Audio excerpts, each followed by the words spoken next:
Hi everybody, welcome back to my channel and welcome back to another episode in my 2020 garden.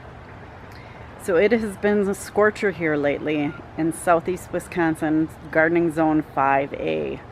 We have had temps in the 90s, dew points in the 70s, and it has been very difficult to do any work outside. But today the humidity has dropped and the temp isn't nearly as hot, so I thought I would give you a garden tour.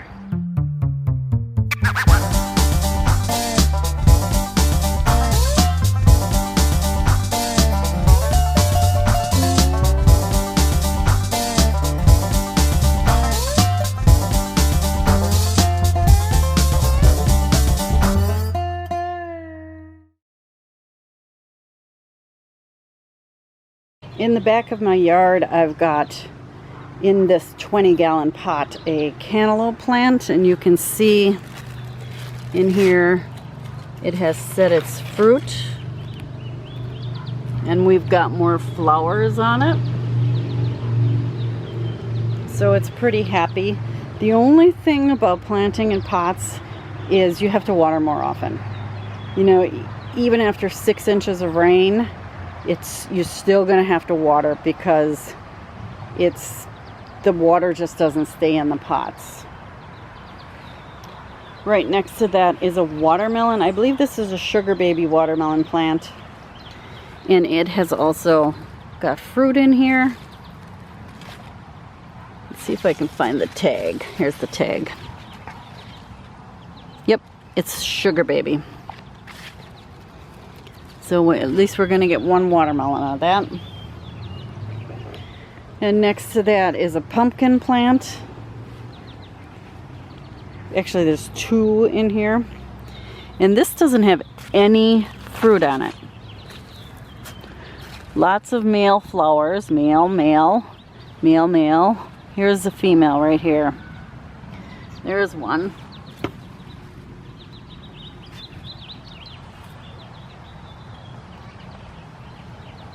So these pumpkins are called Naked Bear. And Naked Bear is a pumpkin that you plant if you like to eat pumpkin seeds.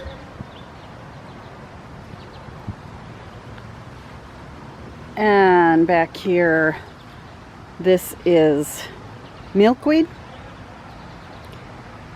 Some from this year, some from last year, along with a bunch of weeds. And these cute little plants here are called Irish Poet.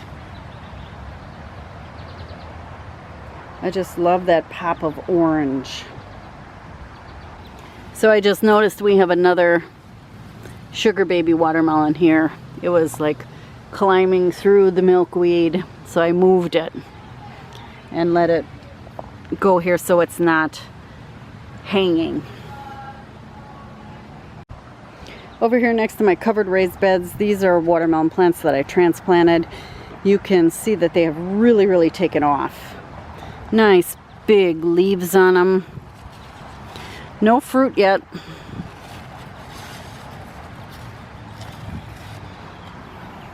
I'm trying to get it to climb up. Climb up. So we'll see. I'll have to clip that other side up. Peas are done. It's too hot for peas. And they go from little tiny peas to big ones that have like round peas in them. For sugar snap peas, once they get to this point where they're creating seeds, these do not taste like an English pea. The texture is just wrong. So then they're done. Next to that is my onions. I am cursed when it comes to onions because something got in here and knocked all of these over. These ones aren't too bad. These were just starting to bulb too, and they all got knocked over.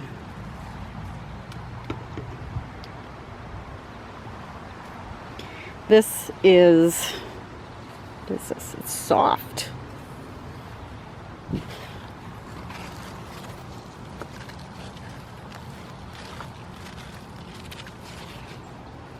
This is a butternut squash plant, and I moved it over here because it was just some extra plants that I had, so we'll see how it does over here. And then here's some more paste tomatoes.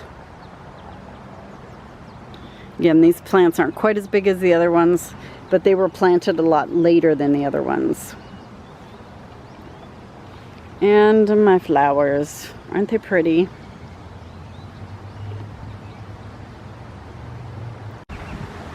So as the pumpkin plants start to bust out of their boundaries, you can see why it's nice to know where the main plant is.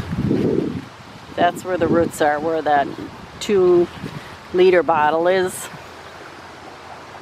That's what's nice about that, is if you do hand water, I have an irrigation system in here, but if I do hand water, I know exactly where to put the water. So these pumpkin plants are really not producing much of anything. They've got a few pumpkins on them, but they're really not producing very well. But the plants do look better now. Right now, they are a little light. I would like them to be greener. I'm going to give them a fertilizer, and I'm going to give them some Epsom salts. And the Epsom salt should help them green up along with the fertilizer. Look at this pretty flower.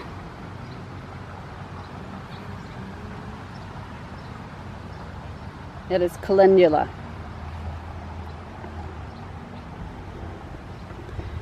Going through here,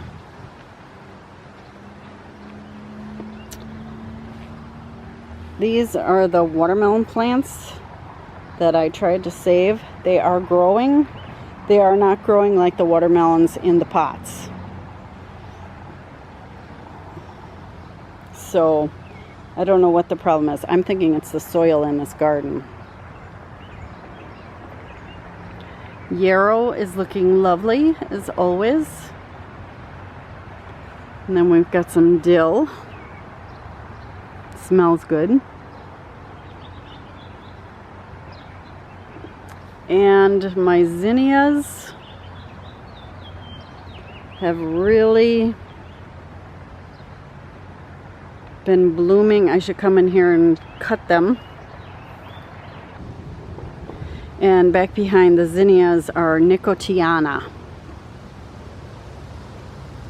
You can see they're all growing nicely. I love having a flower bed in the middle of my vegetable garden because it just brings so much color to your gardening and it attracts the pollinators. This is my favorite one right here. Followed second by that one.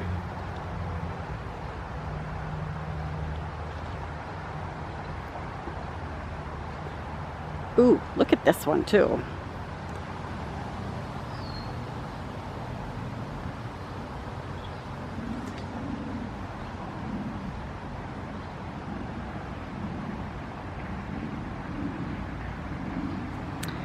Next to those, more yarrow here and watermelons down here.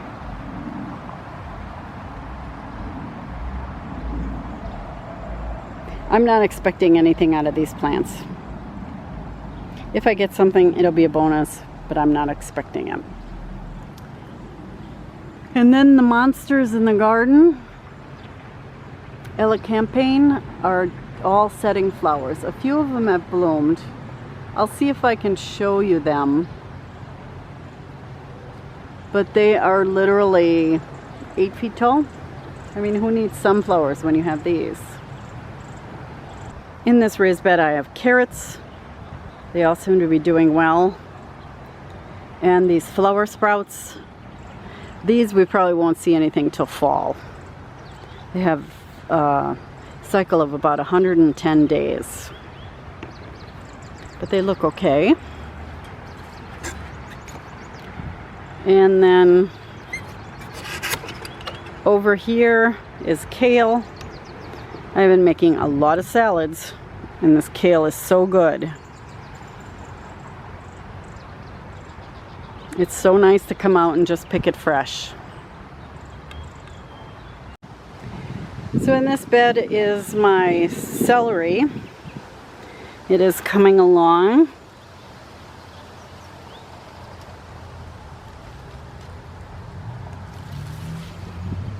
There's something going on with the celery though.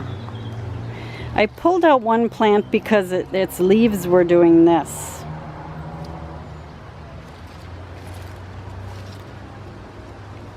And I don't know why they're curling. We'll see. Kohlrabi. I pulled one of these out.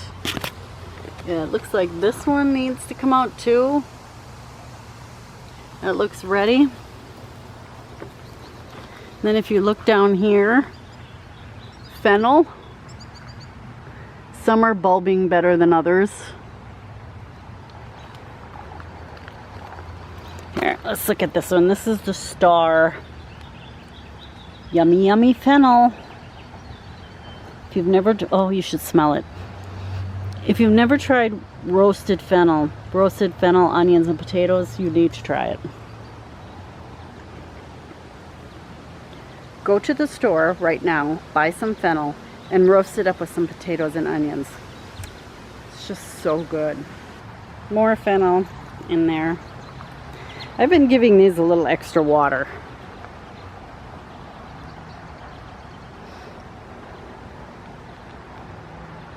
So here are the flowers from this side of the bed.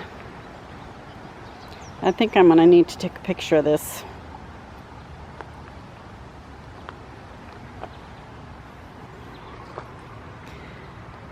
So the nicotiana,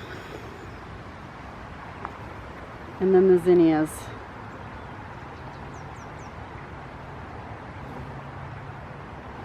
And the marigolds.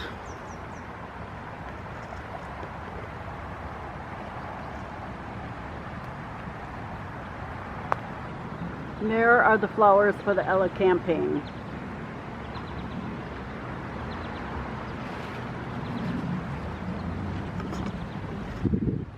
I can't even see them because look how tall they are. I had to bring them down to me. So they're really big plants. In here is some more cantaloupe. And let's do a little hunt. There's also lots of bees in here. I don't see any flowers. These also look like they could use some greening up. The basil, I need to trim down all this basil.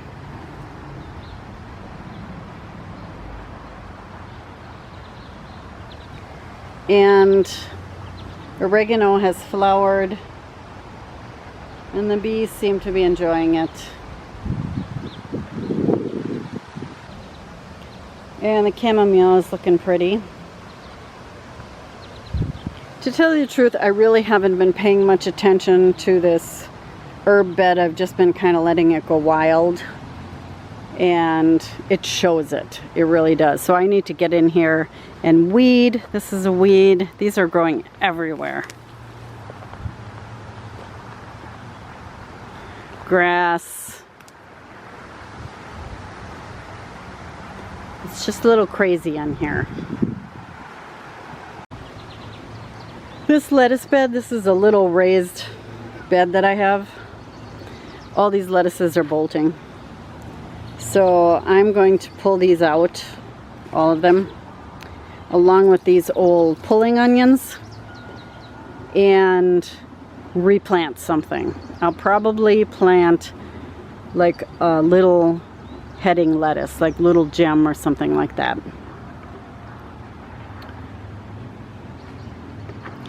Over here, this plant needs water. This is Rudbeckia. Let's look at this one. Whoop.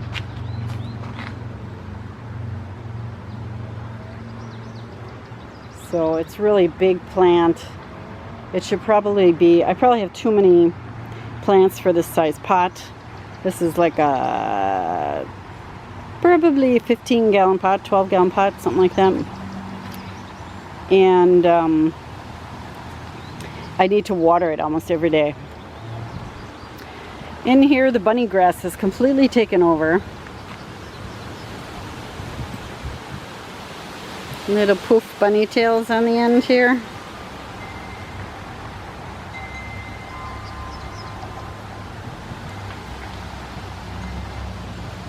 Bachelor buttons were falling all over the place, so I tied them up. I know that's probably what they're supposed to do, but they were just taking over. These flowers here are calendula. It's just a various mix.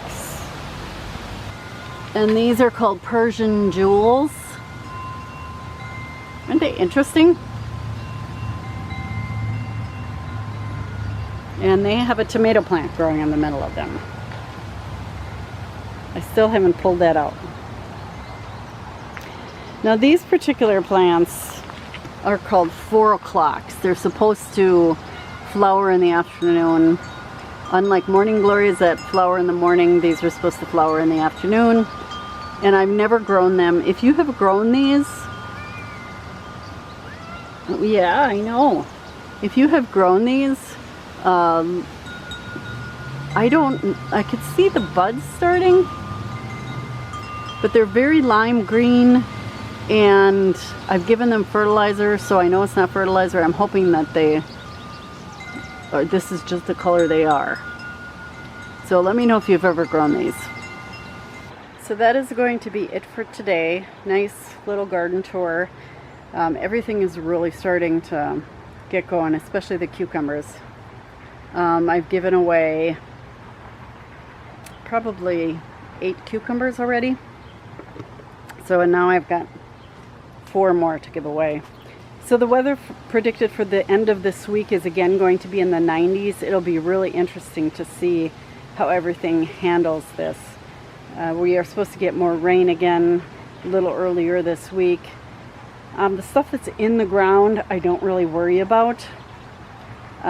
Since we got 6 inches of rain, everything should be pretty well soaked. I just go and kind of stick my finger in there to see if I can feel any dampness in there. If they need to be watered, I will run the irrigation system.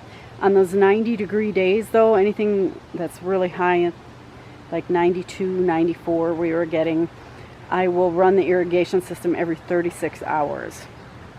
Because that heat just takes a lot out of these plants. So I really want to make sure that they have enough hydration to survive those really, really hot temperatures. So I hope that your garden is going well. Let me know if you're having any problems. I noticed a lot of people are watching my Japanese beetle video, so I think just like me, you're probably getting infested with Japanese beetles. And a little neem oil should take care of that. Thank you so much for watching, everybody. If you like what you saw here, don't forget to click on that subscribe button or give me a thumbs up.